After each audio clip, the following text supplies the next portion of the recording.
فإذا جاء أجلهم لا يستأخرون ساعة ولا يستقدمون। এক মুহূর্ত বিলম্ব হবে না, এক মুহূর্ত আগেও মালাকুল মউত আসবে না। যথা সময়ে মালাকুল মউত চলে আসবে। আমাদের দেশে বিশেষ করে যখন কোনো মানুষ মারা যায়, মাইকের মধ্যে ঘোষণা দেওয়া হয়, আপনাদের এলাকায় যদি কেউ মারা যায়, হয়তোবা ঘোষণা এমনভাবে মাইকে দিবে, মধ্যপঙ্গলী নিবাসী অমকের ছেলে অমক আজ বিকাল 5 ঘটিকায় ইন্তেকাল করিয়াছে। আগামীকাল সকাল 8 ঘটিকায় মধ্যপঙ্গলী জামে মসজিদের সামনে তার নামাজে জানাজা অনুষ্ঠিত হবে। সকল ধর্মপ্রাণ মুসলমানদেরকে মরহুমের জানাজায় শরীক হওয়ার জন্য অনুরোধ করা গেল। যখন কোনো মানুষ মারা যায়, আপনাদের অঞ্চলে এইরকম ভাবে প্রচার হয় কি হয় না? এই যে মাইকের মধ্যে মৃত্যুর খবর প্রচার করা হলো, এখানে একটা আরবি শব্দ বলে, শব্দটা হলো ইন্তেকাল। ইন্তেকাল শব্দটি আরবি শব্দ, অর্থ হলো স্থানান্তরিত হওয়া। তার মানে একটা মানুষ মৃত্যুর মাধ্যমে চূড়ান্তভাবে শেষ হয়ে যায় না, বরং মৃত্যুর মাধ্যমে সে দুনিয়ার জগৎ থেকে স্থানান্তরিত হয়ে নতুন আরেক জগতের বাসিন্দা হয়ে যায়, যেই জগতের নাম হাদিসের ভাষায় বলা হয় আলমে বরজাখ। তাহলে বলুন, একটা মানুষের ইন্তেকাল বা মৃত্যু, এটা কি তার সবকিছু শেষ হয়ে যাওয়া? না।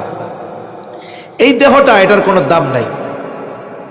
এই দেহের দাম ততক্ষণ, বলে দেহের সাথে রূহ আছে যতক্ষণ। মানুষের মূল হলো তার রূহ। মানুষের মূল কি? জোরে বলেন, জোরে বলেন না, ঘুম আসতেছে নাকি? নারায়ে তাকবীর। মানুষের মূল কি? জবান খুলে বলেন, রূহ। যেমন মনে করেন আপনাদের এলাকার একজন লোক ঢাকায় মারা গেছে। মারা গেছে কোথায়?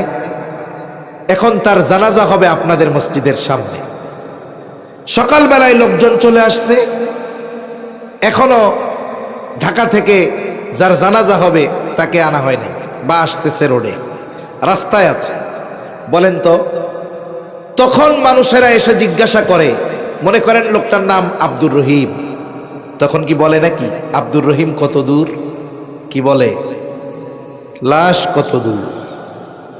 লাশ শব্দের অর্থ বলে লা শাইউন ফি, যার মধ্যে কিছুই নাই। বলে কি নাই? কিছুই নাই বলতে রূহ নাই। রূহটা হলো মূল। তার মানে দেহ থেকে যখন রূহ বের হয়ে যায়, এই দেহটার কোনো দাম নাই। আমি আল্লাহর কসম করে বললে ভুল হবে না, আমার জীবনে এমন অভিজ্ঞতাও আছে। এক মাহফিলে গিয়েছি, আমার এশার পরে বয়ান, মাগরিবের পরে বয়ান করতেছেন চট্টগ্রামের একটা প্রসিদ্ধ মাদ্রাসা, পটিয়া মাদ্রাসার একজন মুহাদ্দিস। ওনার বয়ানের শেষ দিকে হঠাৎ করে হইহুল্লো লেগে গেল। ওই মুহূর্তে আমিও মাহফিলে পৌঁছিয়েছি। আমি চিন্তা করলাম কোনো গ্যাঞ্জাম টেঞ্জাম লাগলো নাকি, কিন্তু একটু এগিয়ে এসে দেখলাম কোনো গ্যাঞ্জাম না। একজন মানুষ, সুস্থ মানুষ, তিনি বয়ান শুনতেছিলেন। হযরতের বয়ানের শেষ দিকে ওইখানে তিনি হঠাৎ করে অসুস্থ হয়ে গেলেন। মুহূর্তের ভিতরেই তিনি ইন্তেকাল করলেন, মারা গেলেন।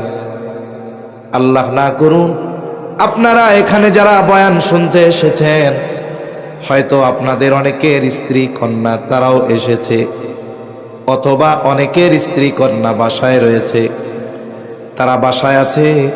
আপনি বাসায় যাবেন, আপনার স্ত্রী চিন্তা করতেছে আমার স্বামী গভীর রজনী পর্যন্ত ওয়াজ শুনে আসবে, এসেই যেন বিছানায় শুয়ে পড়তে পারে।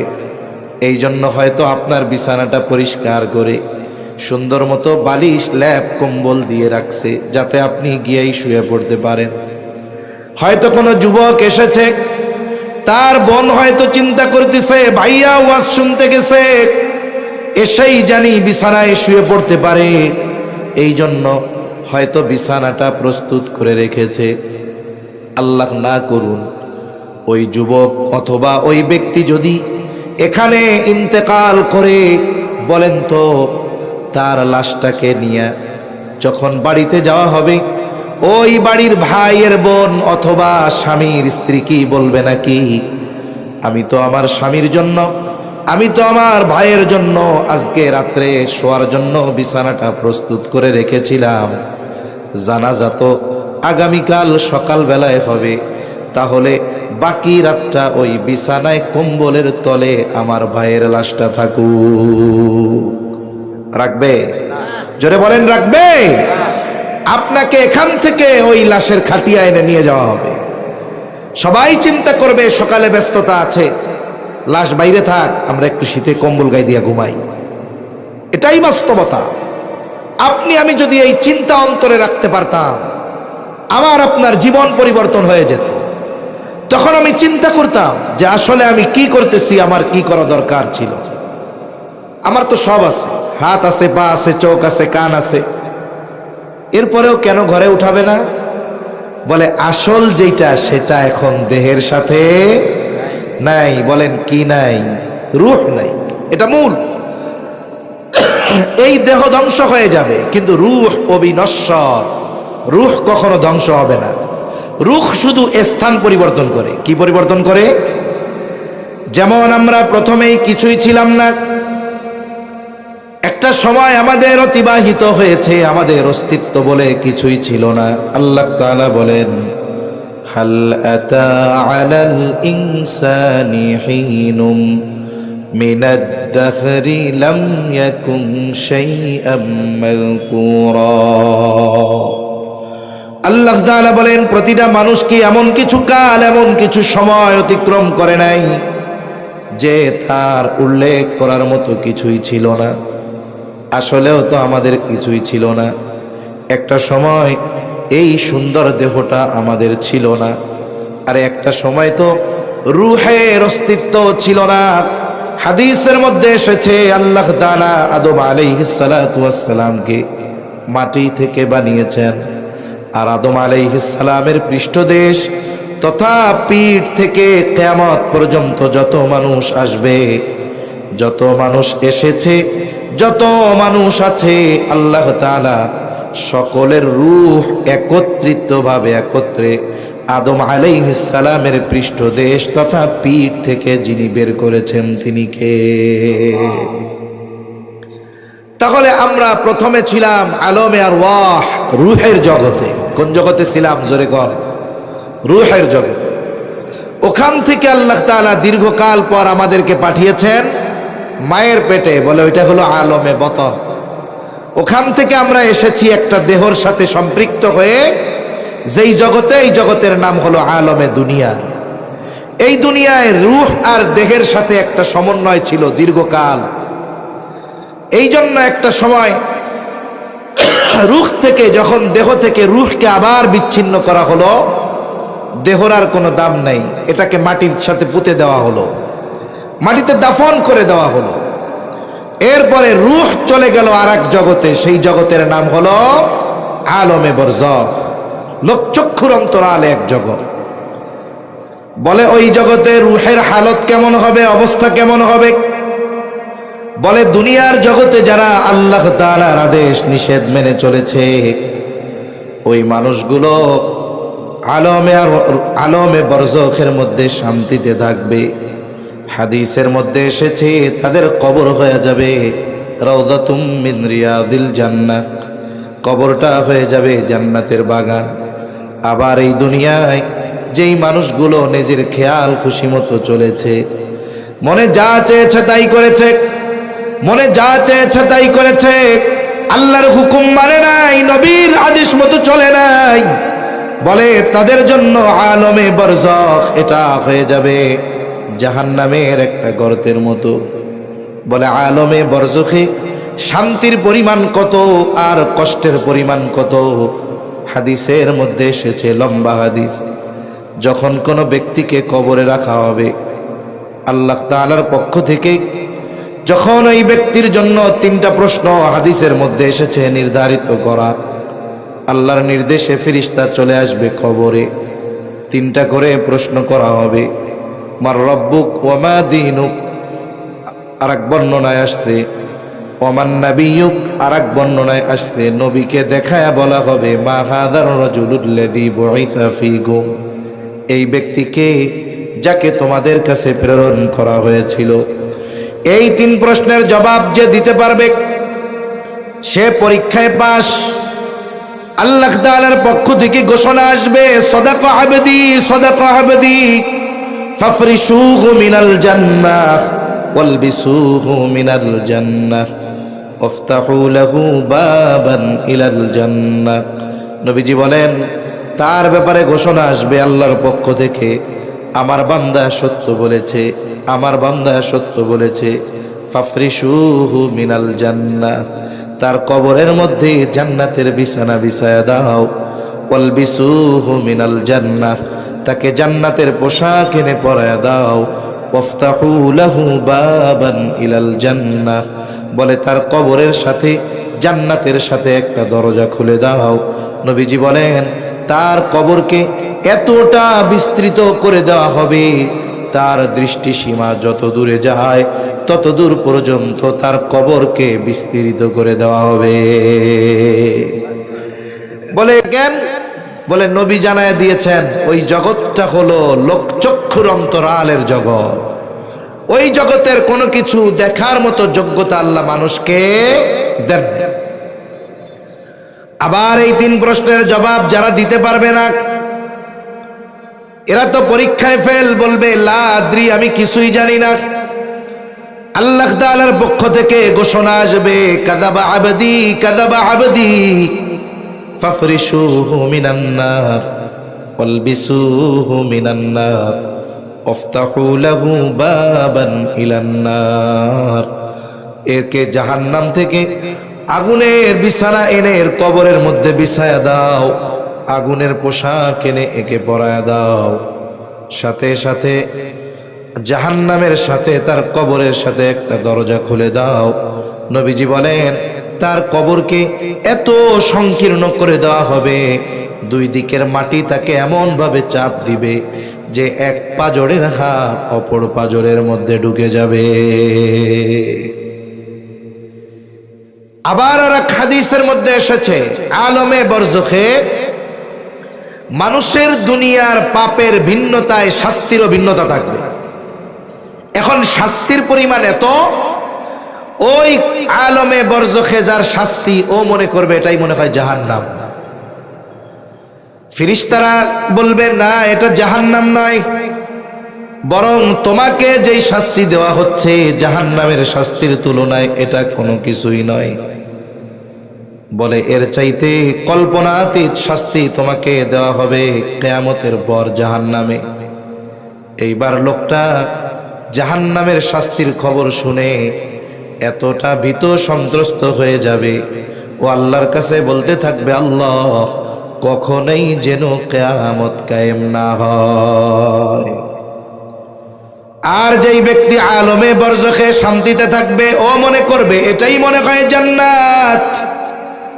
ফেরেশতারা তাকে বলবে না না এটা জান্নাত নয়, বরং জান্নাতের নাজ নেয়ামতের তুলনায় এটা কোনো কিছুই না। তোমাকে তো তোমার আসল জান্নাত দেওয়া হবে কিয়ামতের পরে, যেইখানে কল্পনাতীত নেয়ামত আল্লাহ তাআলা তোমার জন্য রেখে দিয়েছে। এইবার লোকটা আল্লাহর কাছে বারবার বলতে থাকবে আল্লাহ যত দ্রুত সম্ভব কিয়ামত কায়েম করেন, আমি আমার অনন্তকালের চূড়ান্ত বাসস্থান জান্নাতে চলে যেতে চাই। তাহলে ঘুম আসতেছে নাকি? তাহলে দেখেন আলমে বরজখে আযাবের তীব্রতা কত। একজন মনে করবে যে জাহান্নাম মনে হয় এটাই, কারণ এর চাইতে কঠিন শাস্তি আর হতে পারে না। এই আলমে বরজখে আমাদের সবার থাকতে হবে দীর্ঘকাল, তবে অনন্তকাল নয়। কতকাল আমরা থাকব এর কোনো সুনির্দিষ্ট মেয়াদ কাল জানা যায় না, তবে তাফসীরের মধ্যে এসেছে এই পৃথিবী থেকে সর্বশেষ যেই ব্যক্তি মারা যাবে ওই ব্যক্তি কমপক্ষে 40,000 বছর আলমে বরজখে থাকবে। সুবহানাল্লাহ। আমরা দীর্ঘকাল ব্যাপী ওই আলমে বরজখে থাকব। সিংহায় ফুৎকারের মাধ্যমে আলমে বরজখের অবস্থান কাল শেষ হবে। কোরআনুল কারীমের মধ্যে আল্লাহ তাআলা বলেন, ওয়ানুফিখা ফিস-সূরি ফাসাইকা মান ফিস-সামাওয়াতি ওয়া মান ফিল আরদ ইল্লা মান শাআল্লাহ সুম্মা নুফিখা ফীহি উখরা ফাইযা হুম কিয়ামুন ইয়ানযুরুন। আল্লাহ রাব্বুল আলামিন বলেন, প্রথমবার সিংহায় যখন ফুৎকার দেওয়া হবে, সিংহায় ফুৎকারের আওয়াজ এত তীব্র হবে, বলে ওই আওয়াজ সময়ের সাথে সাথে বাড়তে থাকবে, আওয়াজ এত বেশি হবে। আল্লাহ তাআলা বলেন, ফাসাইকা মান ফিস সামাওয়াতি ওয়া মান ফিল আরদ, আসমান জমিনের মাঝে যত প্রাণী আছে, যত প্রাণ আছে, সবাই সিংহার ফুৎকারের আওয়াজে অজ্ঞান হয়ে যাবে। তাফসীরের মধ্যে এসেছে, প্রথমে অজ্ঞান হবে, এরপরে তারা মারা যাবে। বলে তারা ছাড়া, কারা ছাড়া? বলে আল্লাহ তাআলা যেগুলো চান সেগুলো ছাড়া সকল প্রাণীর মৃত্যু সংগঠিত হবে। সর্বশেষ মানুষটাও ইন্তেকাল করবে, এই দুনিয়ার জগৎ থেকে আলমে বরজখের বাসিন্দা হয়ে যাবে। কত বছর থাকবে? বলে কমপক্ষে 40,000 বছর। এরপরে আল্লাহ তাআলা বলেন, সুম্মা নুফিখা ফীহি উখরা ফাইযা হুম কিয়ামুন ইয়ানযুরুন। আল্লাহ তাআলা এরপরে ইসরাফিল আলাইহিস সালামকে পুনরায় সিংহায় ফুৎকারের নির্দেশ দিবেন। দ্বিতীয়বার যখন সিংহায় ফুৎকার দেওয়া হবে, যে যেখানে মরছে, যাকে যেখানে কবর দেওয়া হয়েছে, সমুদ্রের মধ্যে হোক, গহীন অরণ্যে হোক, আপনাদের কবরস্থানে হোক, যেখানেই হোক না কেন, প্রত্যেকের অবস্থান স্থল থেকে উঠে দাঁড়িয়ে যাবে। বলেন আল্লাহু আকবার। কষ্ট হচ্ছে নাকি? আমি এইভাবে কথা বলি, এই জন্য বারবার সাইফুল ভাইকে দাওয়াত নেওয়ার সময় বলছি 10টায় বয়ান দিবেন। আমি রাত 11টার বক্তা না, 11:30টার ওয়াজ না। আমি ওয়াজ করতে করতে আমি ঘুমাই যাই, তাইলে আমি কি বেশি রাত্রে ওয়াজ করা পাবলিক? এজন্য আমারে লাস্টে আইনা টাইনা দিল কোন সময়? বলে প্রায় 12:15টার সময়। এটা ঠিক না। আমি তো আমার ওজোর আগের থেকে বলে দিচ্ছি যে ভাই আমি গভীর রাত্রে কথা বলতে পারি না, আমাকে দিবেন আগে। আমি কথা বলি ঠান্ডা কথা, এতে শ্রোতার ঘুম চলে আসার সম্ভাবনা বেশি। কিন্তু আপনাদের কি ঘুম আসতেছে নাকি? তাকবীর দেন, নারায়ে তাকবীর, মাশাআল্লাহ। মনোযোগী শ্রোতা অল্প হইলেও ভালো, জিমাইন্না শ্রোতা বড়া দরকার নেই। আপনাদের পাশে একটা অনেক প্রসিদ্ধ মাদ্রাসা আছে এই ফরিদপুর থানার মধ্যে, আদল মাদ্রাসা। 3-4 বছর আগে আসছি, ওই মাহফিলে আইসা তাওবা করছি, আর আসবো না এদিক। ওর পরে এই যে আসলাম সাইফুল ভাইয়ের জোরাজুরিতে। কেন আসছি বা কেন ওয়াদা করছি আসবো না? হ্যাঁ রে ভাই, বড় আয়োজন, রাত 3টার সময় দিছে বয়ান। মানুষজন যা আছে, কেউ কম্বল গায়ে দিয়ে ঘুমাইতেছে, কেউ জিমাইতেছে, কেউ উত্তার হইছে। আমি মনে মনে চিন্তা করলাম, আমারও একখান চকি দিতেন, শুয়া শুয়া ওয়াজ করতাম। এজন্য মাহফিলগুলা 12টার মধ্যে শেষ হওয়া দরকার। কারণ রাত বেশি হইলে বেনামাজির টেনশন নাই, টেনশন নামাজির। ঠিক কিনা কোন? অনেক মাহফিলে দেখছি রাত 1টার সময় বক্তা কয় ওয়াজ চলবে, লাফাইয়া কতজন কয় চলবে, কয় কতক্ষণ, কয় সারা রাত। খেয়াল করলে দেখা যাবে যে কেউটা কইছে সারা রাত, ওর একটাও ফজরের নামাজ পড়ে না। ঠিক কিনা বলে? এজন্য মাহফিলগুলো মধ্যরাতে শেষ হয়ে যাওয়া দরকার।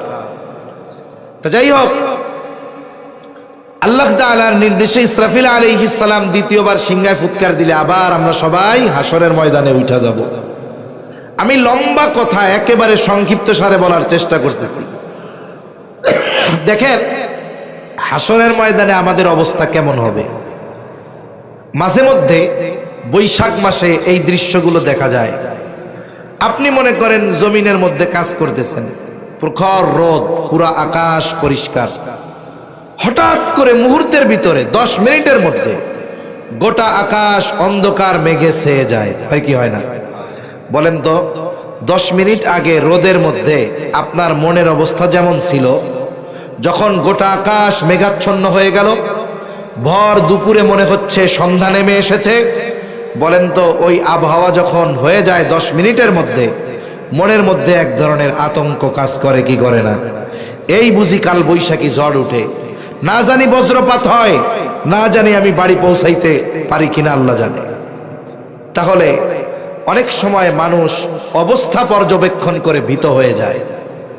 মানুষ যখন কিয়ামতের ময়দানে উঠবে, ওঠার পরে বিচার কার্য কিছুই শুরু হয় নাই, কাউকে জাহান্নামেও দিয়ে দেওয়া হয় নাই। বলে হাসরের ময়দানে উঠে অবস্থা পর্যবেক্ষণ করে, ওয়েদার দেখে, আবহাওয়া দেখে মানুষ এতটা ভীত সন্ত্রস্ত হয়ে যাবে, নবীজি বলেন, হাদিসের মধ্যে আসছে, কিয়ামতের ময়দানে সকলে বিবস্ত্র অবস্থায় উঠবে, কারো গায়ে কোনো পোশাক থাকবে না, একেবারে বিবস্ত্র অবস্থায় উঠবে। আয়েশা সিদ্দিকা রাদিয়াল্লাহু তাআলা আনহা জিজ্ঞাসা করেন, ইয়া রাসূলুল্লাহ, মানুষেরা কি লজ্জা পাবে না? একজন কি আরেকজনের দিকে তাকাবে না? নবীজি বলেন, আয়েশা, মানুষ এতটা ভীত সন্ত্রস্ত থাকবে যে একজন আরেকজনের দিকে তাকানোর বিষয়টা চিন্তাও করবে না। কিয়ামতের ময়দানে মানুষের চিন্তাধারা কেমন হবে, অবস্থা কেমন হবে? বলে সকলে নিজের নাজাতের চিন্তায় বিভোর থাকবে। দুনিয়ায় যেই পিতা পরিশ্রম করার পরে সন্তানের চেহারা দেখলে তার ক্লান্তি দূর হয়ে যাইত, অনেক মানুষ আছে বিদেশে থাকে, অনেকে আছে ঢাকায় থাকে, 14, 15, 16, 18 ঘন্টা ডিউটি করবার পর বাসায় এসে যখন মোবাইলে ফোন দেয়, ভিডিও কলে ফোন দেয়, স্ত্রীকে বলে, আমার সন্তানটা কোথায়, একটু দেখাও। এইবার যখন ওই বাবা বিদেশ থেকে অথবা ঢাকা থেকে তার 1 বছর 2 বছরের সন্তানের চেহারাটা দেখে, মুহূর্তের ভিতরে বিগত 18 ঘন্টার কষ্ট নিমেষেই তার থেকে দূর হয়ে যায়। ঠিক কিনা বলেন? তার দিলটা প্রশান্তি লাভ করে। তাহলে দুনিয়াতে মানুষ আত্মার শান্তি লাভ করার জন্য সন্তান, স্ত্রী, মা বাবার চেহারা দেখে, পেরেশানি দূর করার জন্য। কিয়ামতের ময়দানে পেরেশানি দূর করার জন্য মা বাবার চেহারা দেখতে চাইবে না, বরং ওই দিন মা বাবা, স্ত্রী, সন্তানের চেহারা দেখাটা তার জন্য আরো বেশি চিন্তার কারণ হবে। আল্লাহ তাআলা সেই দিনের অবস্থা তুলে ধরে কুরআনুল কারীমের সূরা আবাসার মধ্যে বলেন, ইয়াউমা ইয়াফিরুল মারউ মিন আখিহি ওয়া উম্মিহি ওয়া আবিহি ওয়া সাহিবাতিহি ওয়া বানিহি লিকুল্লি ইমরিইন মিনহুম ইয়াউমাইযিন শা'নুন ইউগনি। আল্লাহ তাআলা বলেন, কিয়ামতের দিন ভাই ভাইয়ের থেকে পলায়ন করবে, ওয়া উম্মিহি ওয়া আবিহি, পিতামাতার থেকে পলায়ন করবে, ওয়া সাহিবাতিহি ওয়া বানিহি, স্ত্রী সন্তানদের থেকে পলায়ন করবে। কেউ চাইবে না হাসরের ময়দানে তার পিতার সাথে দেখা হয়ে যাক, কেউ চাইবে না স্ত্রী সন্তানের সাথে দেখা হয়ে যাক, এজন্য পালায়া পালায়া থাকবে। শুধু তাই না, তাফসীরের মধ্যে এসেছে মানুষেরা আল্লাহ তাআলার কাছে এমন ভাবেও বলবে, আল্লাহ, সারা দুনিয়ার সব মানুষকে জাহান্নামে দিয়ে হলেও আপনি আমাকে জান্নাত দিয়ে দেন। তাহলে ওই কিয়ামতের ময়দানের ভয়াবহতা কত বেশি, এটা ওই সময় বাস্তবে উপলব্ধি করা যাবে। ঠিক কিনা বলেন? এবার বিচার আচার হবে। বিচার আচারের পরে মানুষেরা 2 দলে বিভক্ত হবে। কয় দলে? জোরে কর। এ দুনিয়ায় যত দল হোক না কেন, কিয়ামতের দিন সর্বশেষ কয় দল? 2 দল। আল্লাহ তাআলা বলেন, ফারিকুম ফিল জান্নাতি ওয়া ফারিকুম ফিস সাঈর। একটা দল হবে জান্নাতি, আর এক দল হবে জাহান্নামী। জান্নাতি যারা জান্নাতে ঢুকবে অনন্তকাল জান্নাতি। জাহান্নামীদের মধ্যে দুই শ্রেণীর মানুষ হবে। বলে এক দল হবে অনন্তকাল জাহান্নামী, আর এক দল হবে ক্ষণস্থায়ীভাবে জাহান্নামী। তাদের মধ্যে ঈমান আছে, কিন্তু দুনিয়ায় পাপাচার অনাচারে লিপ্ত থাকার কারণে শাস্তি ভোগ করার জন্য জাহান্নামে যাওয়া লাগবে। এইবার জান্নাতি জান্নাতে, জাহান্নামী জাহান্নামে। জান্নাতি হাসরের ময়দানে কাউকে চিনতে চাইবে না, কিন্তু জান্নাতে যাওয়ার পরে কাউরে ভুলবে না। বলে দুনিয়ায় একদিনও যার সাথে তার সাক্ষাৎ হয়েছিল, জান্নাতি জান্নাতে গিয়ে তাকেও খুঁজতে থাকবে। বলেন তো, জান্নাতি জান্নাতে গিয়ে পরিচিত সবাইকে খুঁজবে ঠিক, কিন্তু জান্নাতের মধ্যে জান্নাতি তার পরিচিত সবাইকে খুঁজে পাবে নাকি? সবাইকে খুঁজে পাবে না, কারণ তার অনেক পরিচিত বন্ধু বান্ধব আত্মীয় স্বজন জাহান্নামের বাসিন্দা হয়ে যাবে। ঠিক কিনা গণ? এই কথাগুলোই বলে আল্লাহ তাআলা, আমি আমার মূল আয়াতের দিকে যাব, যে কথা বলা আমার উদ্দেশ্য। মূল কথা বলতে বেশি সময় লাগবে না, এজন্য আপনারাও বেশি চিন্তিত হবেন না, কষ্ট নেবেন না।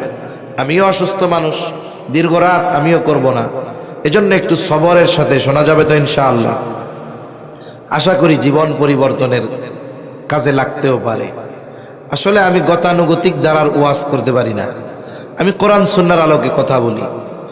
আর তারাই আমার কথা শোনার জন্য বসে থাকবে যারা কোরআন হাদিসকে ভালোবাসে, যারা গল্প, রঙ্গ তামাশা, সঙ্গীত, চুটকি গল্প এগুলো যাদের ভালো লাগে, তাদের এগুলো ভালো লাগবে না। ঠিক কিনা বলে? কারণ কি? বলে এক লোক সারা বছর ভেজাল ঘি বিক্রি করে, আমিও কিন্তু গল্প পারি না তা না, দু একটা গই। এখন শবে বরাতের দিন নিয়ত করছে যে আল্লাহ এই রাত্রে সবাইরে মাফ করে দেয়, আমিও আজকে থেকে তওবা করলাম, খাঁটি ঘি বেচা শুরু করবো। কারণ বাংলাদেশে যেখানেই যান, ঘি কোন জায়গার? কয় পাবনার। বানাইছে গিয়া দেখা যাবে কোন চিপার মধ্যে, ঢাকা শহরে। ঘি কোন জায়গার? লেখে পাবনার খাঁটি গাওয়া ঘি। এই জন্য ঘির গল্প আপনাদের কইতেছি আর কি। এখন এই নিয়ত কইরা খাঁটি ঘি ওই দিন আনছে, তা ওই লোকের এক পার্মানেন্ট কাস্টমার আছে, ঘি কেনে তার থেকে। শবে বরাতের রাত্রেও ঘি কিনছে। এখন এই ঘি বাসায় গিয়ে খাইয়া সবার ডায়রিয়া ছুটে গেছে। পরের দিন এসে ঘিওয়ালারে ধরছে, ভাই কি কামটা করলা ভাই? সারা বছর খাঁটি ঘি খাওয়াইয়া শবে বরাতের রাত্রে ভেজাল ঘি দিলা। আর ও মনে মনে কয়, আল্লাহ সারা বছর ভেজাল ঘি খাওয়াইলাম, শবে বরাতের রাত্রে ভালো ঘি দিলাম, এ পাবলিক গো পেট ভেজাল ঘি খাইতে খাইতে এমন হইছে, এখন আর খাঁটি ঘিয়ে গো পেটে হজম হয় না। ঠিক কিনা বলেন? এজন্য কি দেখা যায়, কোরআন সুন্নাহর কথা আমাদের ভাল লাগে না।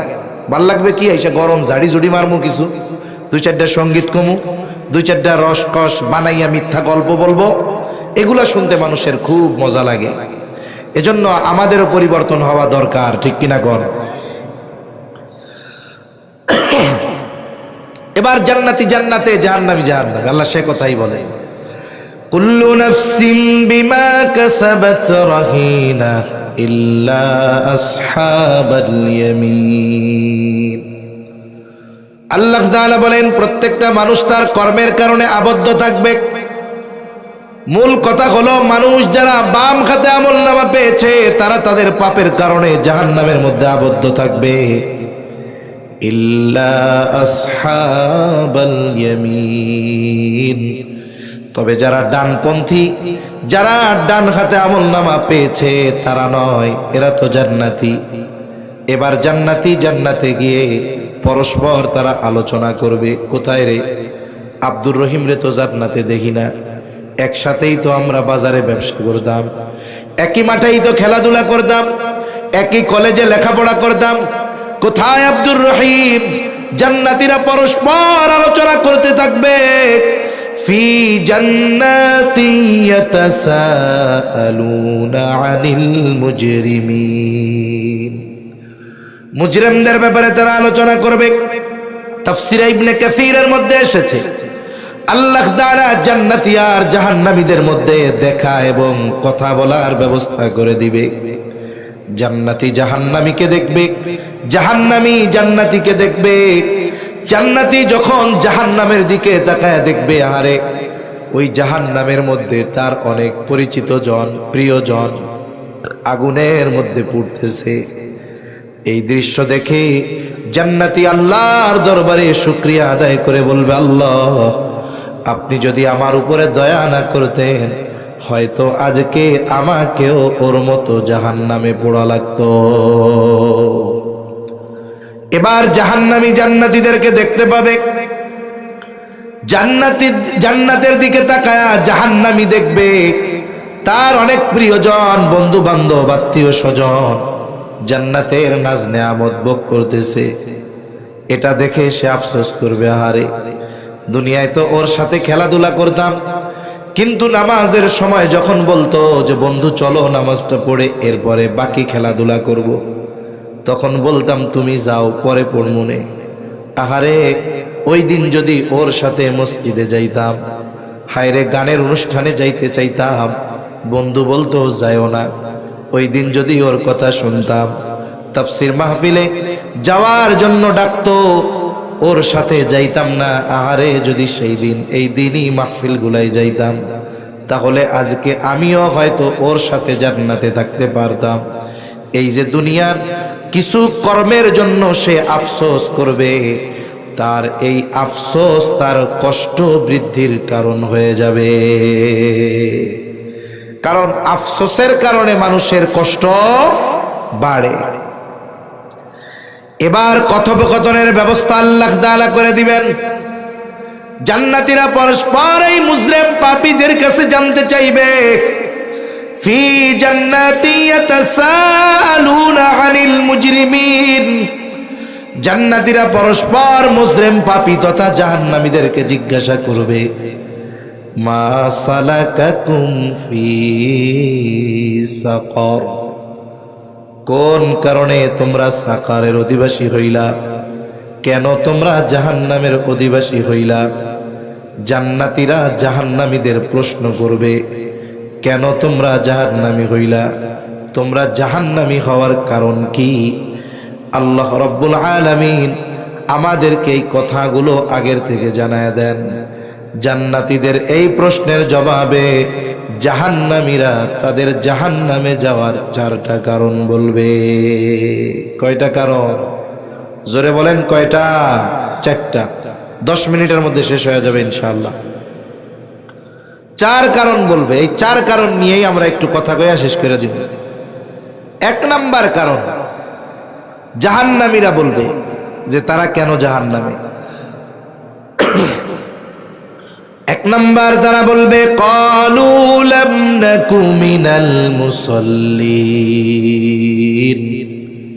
1 নাম্বার কারণ, আমরা মুসল্লি ছিলাম না। জাহান্নামে যাওয়ার 1 নাম্বার কারণ কি? মুসল্লি না হওয়া। কি জোরে বলেন? মুসল্লি কারে কয়? সপ্তাহে 1 দিন মসজিদে গিয়ে হাজিরা দিলে সে মুসল্লি না। বলে শত ব্যস্ততায়ও 5 ওয়াক্ত নামাজ ছেড়ে দেয় না, এইগুলা হলো মুসল্লি। প্রকৃত মুসল্লির জন্য আরো পুরস্কার রয়েছে, কারণ প্রকৃত মুসল্লির অন্তরে সব সময় নামাজের চিন্তা আছে না নাই? জোরে বলেন আছে না নাই?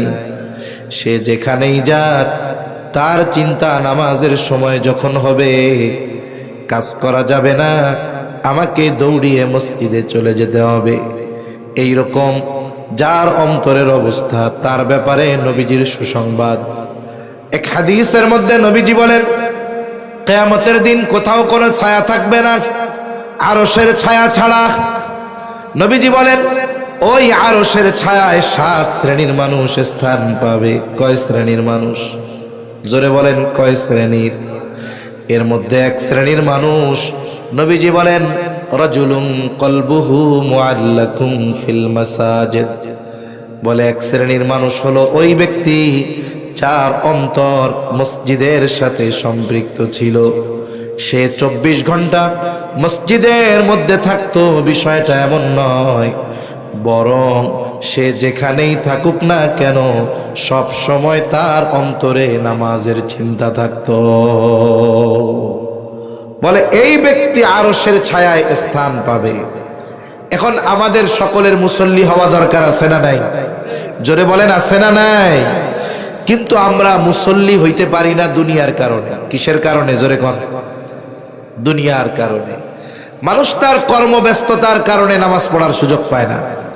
ব্যবসায়ী ব্যবসার ব্যস্ততায়, চাকরিজীবী চাকরির ব্যস্ততায়, কৃষিজীবী কৃষি কর্মের ব্যস্ততায়, ভ্যান চালানোওয়ালা ভ্যান চালানোর ব্যস্ততায়, টমটম চালানোওয়ালা টমটম চালানোর ব্যস্ততায় নামাজ পড়ার টাইম পায় না। কতজনে নামাজ পড়তে বললে বলে ভাই এত ঋণ হইয়া রইছি, শোধ করতেই পারতেছি না, আমি নামাজ পড়বো কোন সময়? কয় কি কয় না? অথচ বলেন তো নামাজ পড়লে শুধু কি দুনিয়ার আখেরাতের লাভ? দুনিয়ার লাভ নাই? জোরে বলেন দুনিয়ার লাভ আছে? মনে রাখবেন, মানুষ মূলত অধিকাংশ মানুষ নামাজ না পড়ার কারণ হলো রিজিক অন্বেষণ করার কারণ। জীবন উপকরণ অর্জনের কারণে নামাজ পড়তে পারে না। যে যে কাজই করুক রিজিকের জন্যই তো করে, নাকি? কথা কি বুঝেন? তাকবীর জানাবার, নারায়ে তাকবীর। এই যে চাকরিজীবী চাকরি করে কেন? রিজিকের জন্য। রিজিক মানে কি? বলে জীবন উপকরণ। ভ্যানওয়ালা ভ্যান চলায় কেন? রিজিকের জন্য। কৃষিজীবী কৃষি কাজ করে কেন? কয় রিজিকের জন্য। একটু বুঝে থাকলে প্রশ্নটা জবান খুলে জবাব দিবেন।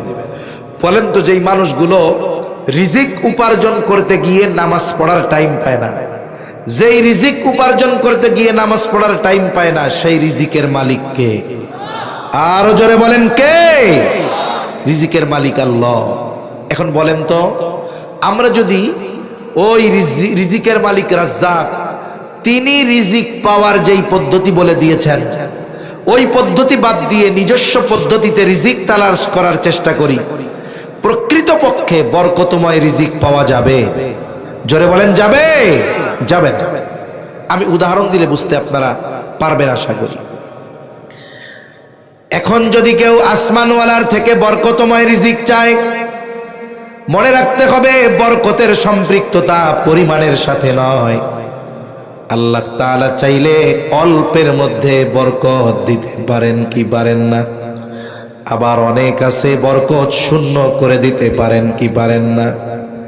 এখন আমরা যদি বরকতময় রিজিক চাই, কি করণীয়?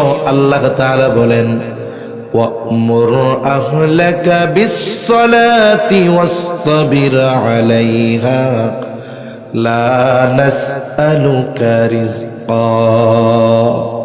আল্লাহ তাআলা বলেন বান্দা তুমি যদি আমি আল্লাহর পক্ষ থেকে বরকতময় রিজিক চাও, তুমি তোমার অধীনস্থ যারা তাদেরকে নামাজের আদেশ দাও, সাথে সাথে ওয়াসতাবির আলাইহা, তুমিও তার উপরে অটল থাকো। তার মানে নিজে মুসল্লি হয়ে যাও, ঘরের মানুষদেরকেও মুসল্লি বানায় দাও। আল্লাহ তাআলা বলেন বান্দা লা নাসআলুকা রিজকা, আমি আল্লাহ তোমার কাছে রিজিক চাই না, কিন্তু তুমি যদি নামাজি হয়ে যাও, তোমার ঘরের মানুষরা যদি নামাজি হয়ে যায়, আল্লাহ তাআলা বলেন নাহনু নারযুকুকা, তোমরা নামাজি হয়ে যাওয়ার কারণে আমি আল্লাহ তোমাদের রিজিক দিয়া দিব। আল্লাহর কথা কি মিথ্যা? তাহলে কেন আমরা নামাজ পড়ি না? নামাজ পড়লে দুনিয়ার লাভ আছে না নাই? রিজিক দেওয়ার প্রতিশ্রুতি যিনি দিয়েছেন তিনি কে? আল্লাহ দিয়েছেন।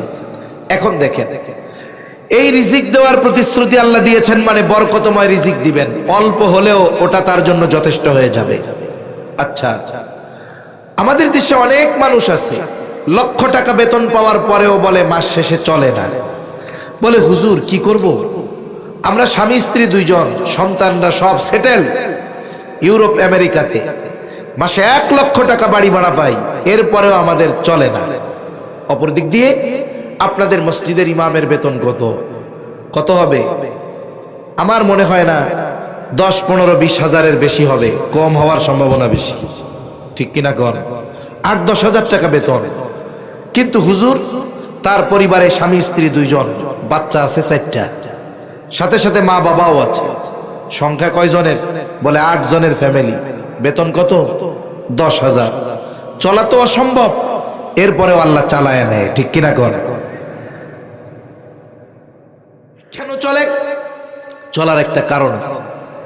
কোন ইমামের ঘরে তার মা বাবা বেনামাজি হয় না, কোন ইমামের স্ত্রী বেনামাজি হয় না। আরে ইমামের ঘরে 2 বছরের ছোট বাচ্চাটাও ইমামের সাথে সেজদা দেয়। মনে রাখতে হবে, ইমাম সাহেব যেমন নামাজি, ঘরের মানুষগুলো নামাজি হয়ে যাওয়ার কারণে বেতন অল্প হলেও ওই অল্প বেতনে বরকত যিনি দেন তিনি কে? তাহলে আজকে থেকে রিজিকের চিন্তা করে কর্মের দোহাই দিয়ে নামাজ পরিত্যাগ করে এদের চাইতে বোকা আর কেউ নেই। এজন্য আমরা যদি মুসল্লি হই, সবচাইতে বড় কথা জাহান্নাম থেকে বাঁচা যাবে। আর দুনিয়ার লাভ কি? আল্লাহ ওয়াদা দিয়েছেন, আমি আল্লাহ তোমরা নামাজি যদি হয়ে যাও, আমি আল্লাহ তোমাদের রিজিক দান করব। সুবহানাল্লাহ। 2 নাম্বার কারণ, জাহান্নামীরা বলবে ওয়ালাম নাকুনু তুইমুল মিসকিন, আমরা মিসকিনদেরকে খানা খাওয়াইতাম না। খানা খাওয়ানো ফজিলতের কাজ। নবীজির কাছে এক ব্যক্তি এসেছে, এসে জিজ্ঞাসা করে আইয়ুল ইসলামি খাইর, ইসলামের মধ্যে সর্বোত্তম আমল কোনটা? নবীজি তো উম্মতের রুহানি ডাক্তার, একই প্রশ্নের জবাব ব্যক্তির ভিন্নতায় ভিন্ন জবাব দিতেন। এই ব্যক্তির এই প্রশ্নের জবাবে নবীজি বললেন তুতঈমুত তাআম ওয়া তাকরাউস সালাম আলা মান আরাফতা ওয়া মান লাম তারিফ। নবীজি বলেন, তুমি মানুষকে খানা খাওয়াইবা আর পরিচিত অপরিচিত সবাইকে বেশি বেশি সালাম দিবা। এখানে নবীজি খানা খাওয়ানোর কথা বলে কোনো ক্লাসিফিকেশন করেন নাই, স্তর বিন্যাস করেন নাই। স্বাভাবিকভাবে কোন দরিদ্র মানুষ সে যদি কোনো কোটিপতিকে আল্লাহর সন্তুষ্টির জন্য খানা খাওয়ায়, বলেন তো এই খানা খাওয়ানোর বিনিময়ে সে সওয়াব পাবে কি পাবে না? খাওয়াইতে হবে কার জন্য? একজন কোটিপতি যার খাবারের প্রয়োজন নাই, তাকে যদি আল্লাহর জন্য খানা খাওয়াইলে সওয়াব হয়, তাহলে যার খাবারের প্রয়োজন, ক্ষুধার্ত, বলেন তাকে খানা খাওয়াইলে সওয়াব বেশি না কম? দ্বিগুণ সওয়াব হয়। কয় গুণ? 1 নাম্বার, সে তো দরিদ্র, স্বাভাবিকভাবে খানা খাওয়ানোর সওয়াব। 2 নাম্বার, খাবারটা তার প্রয়োজন ছিল, প্রয়োজন, এই জন্য খানা খাওয়ানোর দ্বারা তার প্রয়োজন মেটানো হয়। আর নবীজি বলেন, যখন একজন মুমিন অপর মুমিন ভাইয়ের কোনো প্রয়োজন মিটিয়ে দেয়, এই কারণে আল্লাহ তাআলা ওই ব্যক্তির দুনিয়া আখিরাতের প্রয়োজন মিটিয়ে দেয়। এজন্য অসহায় দরিদ্র গরিব যারা আছে, আমার আপনার অ্যাবিলিটি যতটুকু আছে আমরা তাদেরকে খানা খাওয়াবো। তাহলে কি হবে? আল্লাহর জন্য খানা খাওয়ালে স্বাভাবিকভাবে খানা খাওয়ানোর সওয়াব। 2 নম্বর, খাবার তার প্রয়োজন ছিল, এই প্রয়োজন মেটানোর কারণে আল্লাহর নবী বলেন আমার আপনার প্রয়োজনও দুনিয়া আখিরাতে মিটিয়ে দিবেন কে?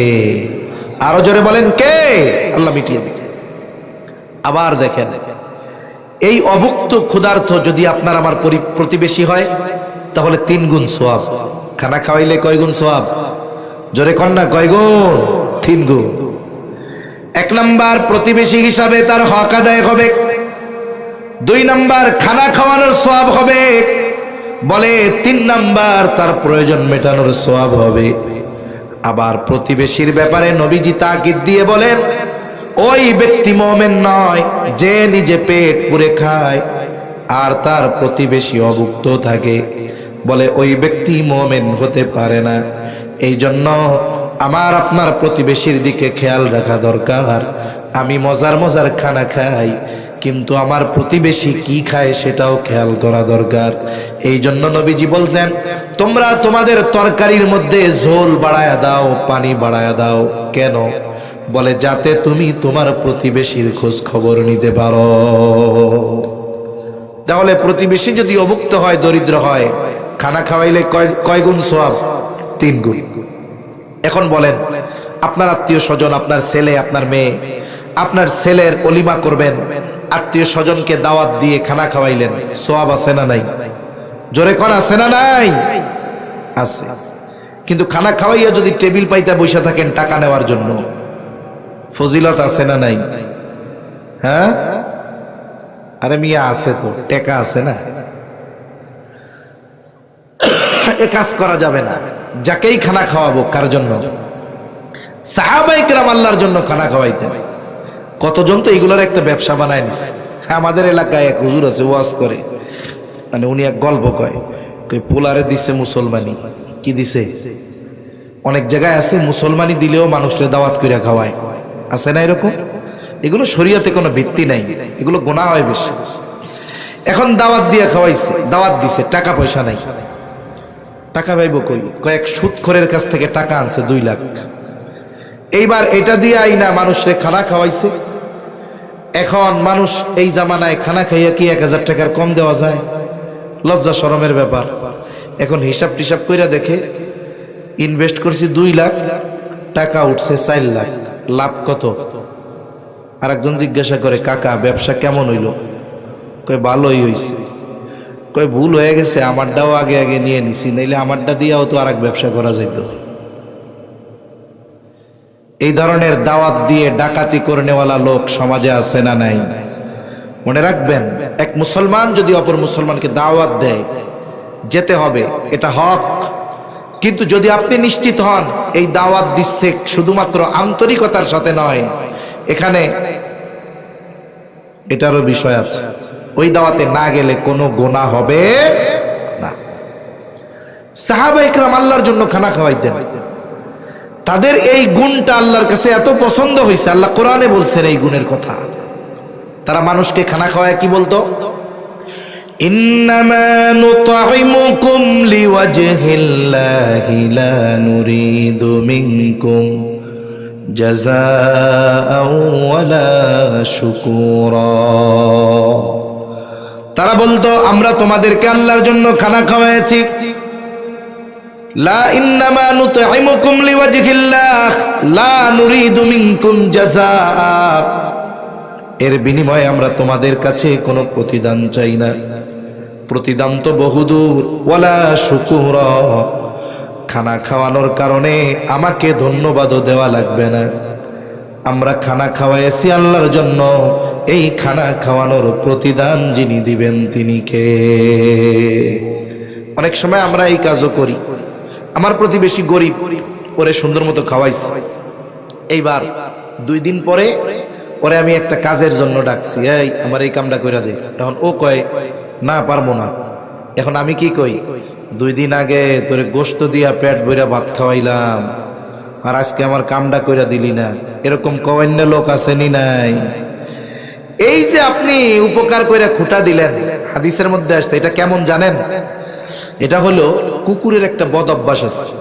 কুকুর যখন পেট ভরে খেয়ে ফেলে, হজম করতে পারে না, ও বমি করে দেয়। দেখছেন আপনারা? অনেকে দেখছেন হয়তো, বমি করে, এই বমি আবার খায়, দেখছেন না? ওই বমি আবার ও খায়। বলে যারা মানুষকে উপকার করে খোটা দেয় তাদের স্বভাবটা কুকুরের ওই স্বভাবের মতো। আল্লাহ আমাদের হেফাজত করুক। তাহলে যে কথা বলতেছিলাম, জাহান্নামীরা জাহান্নামে যাওয়ার দ্বিতীয় কারণ, বলে আমরা মিসকিনদের খানা খাওয়াইতাম না, আমরা মিসকিনদের খানা খাওয়াবো। জোরে বলেন ইনশাআল্লাহ। সময় পার হয়ে গেছে। এমিয়া বল খেলা দেখছেন না? বল খেলা কয় মিনিটের হয় কোন তো?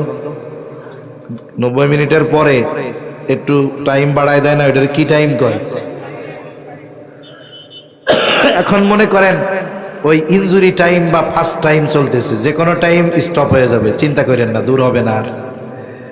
3 নাম্বার কারণ জাহান্নামীরা জাহান্নামে যাওয়ার, তারা বলবে ওয়া কুন্না নাখুযু মা'আল খাইদিন, বলবে আমরা অনর্থক অহেতুক কথাবার্তায় যারা লিপ্ত থাকতো তাদের সাথে আমরা ওই মজলিসে থাকতাম। আমাদের দেশে চায়ের দোকানে মজলিস আছে না নাই? প্রত্যেকটা চায়ের দোকানের মজলিস অনর্থক মজলিস। ওই মজলিসগুলো গীবতের মজলিস, ওই মজলিসগুলো মিথ্যার মজলিস। আবার আফসোসের ব্যাপার, যেই চায়ের দোকানে টিভি নাই তার ব্যবসার লালবাতি, ঠিক কিনা গণ? আবার চায়ের দোকানে টিভির দিকে তাকিয়ে তাকিয়ে অর্ধ উলঙ্গ নাচ দেখে আর চা খায় আমার যুবক ভাইরা না, সব আমার বুড়া বাবারা। ঠিক কিনা গণ? এই জন্য যুবকরা চার দোকানে লজ্জায় আর চা খাইতে যায় না, কারণ ওর বাপ বৈশা বৈশা ইন্ডিয়ান সিনেমার নাচ দেখতেছে। ওই যুবক ওইখানে গিয়ে চা খাইতে যাবে, ওর ইজ্জত শরম আছে না? ওর লজ্জা আছে, ওর বাপের না থাকুক তাতে কি? এই ধরনের মজলিসগুলা থেকে বাঁচতে হবে। আপনার সময় আছে, মসজিদে সময় দেন, কোরআন পড়া শিখেন। সারা জীবন কর্ম করেছেন, কোরআন পড়তে পারেন নাই, একটা খতমও দিতে পারেন নাই। দুইটা ছেলে বিদেশে আছে, ঢাকায় ইনকাম করে। এখন চাচার আর কোনো কাম নাই, সময় কাটায় চার দোকানে গিয়া টিভি দেখা। মনে রাখবেন, এই পৃথিবী থেকে যখন একটা মানুষ মারা যায়, মৃত্যুর পরে সবচাইতে বেশি আফসোস ওই ব্যক্তি যেই বিষয়টা নিয়ে করে, সেটার নাম হলো হায়াত। মানুষ মারা যাওয়ার পরে সে কথা বলে, কিন্তু তার কথা আমরা কেউ শুনি না। শুনেন কে? সে আল্লাহর কাছে কি বলে জানেন? আমার কথা না আল্লাহর কথা? মনে করেন এই হায়াতে ইবাদত করে নাই, নামাজ কালাম পড়ে নাই, ওইরকম সাত দোকানে বসে বসে কাটাইছে। টাকা পয়সাও আল্লাহ দিছিল, দান সাদকা করে নাই, ভালো কাজে ব্যয় করে নাই। যুবকরা মাহফিলের জন্য গেছে, কয় হবে না, যাত্রা অনুষ্ঠান দাও, যত লাগে আছি। এরকম কিছু লোক আছে না নাই? ওই লোকগুলাও তো একদিন মরবে, তাই না? ওরা মরার পরে কি বলবে? আল্লাহ বলতেছেন, فيقول رب لولا أخرتني إلى أجل قريب فأصدق وأكن من الصالحين। আফসোস করে বলবে, ও আমার রব, লাউলা আখরতানি ইলা আজালিন করিব, আমারে যদি সামান্য সময়ের জন্য অবকাশ দেওয়া হইতো, আবার যদি একটু দুনিয়ায় যাওয়ার সুযোগ দিতেন। ও আল্লাহ, আমারে তো অনেক সম্পদ দিয়েছিলেন, আমি ওই সম্পদ থেকে দান সদকা করতাম। আয় আল্লাহ, আমারে তো অনেক সুযোগ দিয়েছিলেন, নেক কাজ করি নাই, আবার একটু দুনিয়ায় যাওয়ার সুযোগ দেন মালিক, আমি নেক কাজ কইরা ভালো মানুষের অন্তর্ভুক্ত হয়ে যাবো। ও বলবে, ফাআসাদদাকা ওয়া আকুম মিনাস সালিহিন, ও আমার রব, একটু সময় দেন দুনিয়ায় যাওয়ার জন্য, সম্পদ থেকে দান সদকা করব, ভালো কাজ করে ভালো মানুষের অন্তর্ভুক্ত হয়ে যাব। বলেন তো, ওই ব্যক্তি তখন যতই আবেগ নিয়ে আল্লাহ তাআলার কাছে এই ফরিয়াদ করুক না কেন, একটা মুহূর্তের জন্য পুনরায় তাকে দুনিয়ায় ফিরে আসার সুযোগ দেওয়া হবে নাকি? তাহলে যেই বিষয়ের জন্য আফসোস করবে মানুষ মরার পর, সেই হায়াত এখন আমাদের আছে না নাই? আপনি কেন চার দোকানে কাটিয়ে দেন? এ যুবক, কেন তুমি মোবাইল দেখে কাটিয়ে দাও? তুমি এই সময়ের মূল্য এখন বুঝতেছ না। তুমি সময়ের মূল্য বুঝবে যখন সময় থাকবে না। ঠিক কিনা বলেন? এজন্য মুরব্বীদের অনুরোধ করব, এই ধরনের মজলিসগুলো বাদ দিয়ে আপনার মসজিদের ইমামকে বলেন, কোরআন তো পড়তে পারি না, হুজুর শিখাইয়া দেন। ইমাম কি বলবে? দত্তরি মিয়া পারমু না শিখাইতে, এরকম বলবে? বরং আগ্রহের সাথে সে আরো কোরআন শিখাবে। এজন্য আমরা অনর্থক মজলিসে সময় ব্যয় করব না। 4 নাম্বার কারণ বলবে, ওয়া কুন্না নুকাল্লিবু বিয়াউমিদ্দিন, আমরা কিয়ামতের দিবসকে অস্বীকার করতাম। এখানে দুইটা অবস্থা হতে পারে। একটা হলো এক ধরনের মানুষ, তারা কিয়ামতের ব্যাপারে বিশ্বাসী ছিল তবে উদাসীন, কিয়ামতকে বিশ্বাস করত তবে এ ব্যাপারে গাফেল ছিল, তারা দীর্ঘকাল জাহান্নামে থাকবে। কিন্তু যারা কিয়ামতকে অস্বীকার করবে, এশার পরে যে হযরত বয়ান করেছেন, সম্ভবত আব্দুস সামাদ আজাদি সাহেব, তাই না? উনি কালিমা শিখাইছিল, আমানতু বিল্লাহ ওয়া মালাইকাতিহি ওয়া কুতুবিহি ওয়া রুসুলিহি ওয়াল ইয়াউমিল আখিরি ওয়াল কদরি খাইরিহি ওয়া শাররিহি মিনাল্লাহি তাআলা ওয়াল বা'সি বা'দাল মাউত। এই জায়গায় আছে ওয়াল ইয়াউমিল আখিরি, কিয়ামতের উপরেও ঈমান আনা। বলে কেউ যদি পরকালের কোনো একটা অংশকে বিশ্বাস করে সে বেঈমান। সে কি বলেন? এই জন্য আখিরাতের উপরে পরিপূর্ণ বিশ্বাস অর্জন করতে হবে। বলে কেউ যদি আখিরাতকে অস্বীকার করে সে বেঈমান, চিরকাল জাহান্নামে থাকবে। কিন্তু আখিরাত বিশ্বাস করে উদাসীন, সে দীর্ঘকাল জাহান্নামে থাকবে। এখন যদি সে কাফের হয় তাহলে তো সে অনন্তকাল জাহান্নামী। এইবার ওই মানুষগুলো বলবে এভাবে চলছে দুনিয়া, নামাজ পড়লাম না, মিসকিন অসহায়দেরকে খানা দিলাম না, ভালো মজলিস গুলায় বসলাম না, হায়রে কিয়ামতের ব্যাপারে গাফেল ছিলাম। এভাবে চলছে দুনিয়া হাত্তা আতানাল ইয়াকিন, দৃঢ় সত্যের আগমন ঘটলো, অর্থাৎ মৃত্যু চলে আসলো। তাওবা করতে পারলাম না, ভালো কাজ করতে পারলাম না, নেককার হতে পারলাম না, এখন ঠিকানা হয়ে গেল জাহান্নাম। আর আল্লাহ তাআলা বলেন ফামা তানফাউহুম শাফাআতুশ শাফিঈন। আল্লাহ তাআলা বলেন বান্দা, এই কথাগুলো কোরআনুল কারীমে এত সুস্পষ্টভাবে বলে দেওয়ার পরেও তোমরা যেহেতু নিজেদের মধ্যে পরিবর্তন আনতে পারো নাই, ঠিকানা তোর জাহান্নাম, কোন সুপারিশকারীর সুপারিশ তোমাদের জন্য কবুল করা হবে না। এখন বলেন কারা কারা জান্নাতে যেতে চাই? হাত উঁচা করেন। কারা জান্নাতে যাইতে চাই? হাত উঁচা করেন। নারায়ে তাকবীর, নারায়ে তাকবীর। মাশাআল্লাহ, হাত নামান। কেউ আছেননি জাহান্নামে যাইতে চান? কিন্তু জাহান্নামে যাইতে চাই না ঠিক, জাহান্নামীদের কাম তো করি। এজন্য জাহান্নামীদের কাজ আমরা করব না, জাহান্নামীদের কাজ আমরা করব না। তাহলে জাহান্নাম থেকে যদি বাঁচতে হয়, জান্নাতে যদি যেতে হয়, তাহলে কি করণীয়? বলে আমাদেরকে মুসল্লি হতে হবে। কি হতে হবে? জোরে বলেন, জোরে বলেন, কি হতে হবে? মুসল্লি হতে হবে। মিসকিন অসহায়দেরকে খানা খাওয়াইতে হবে। এরপরে অনর্থক এই চার দোকানের মজলিস বাদ দিতে হবে। এরপরে আখিরাতের প্রতি দৃঢ় বিশ্বাস রাখতে হবে। তাহলে জাহান্নাম থেকে কোন জায়গার বাসিন্দা হওয়া যাবে? বলেন। আল্লাহ সকলকে জান্নাতের বাসিন্দা হিসাবে কবুল করুক। সকলে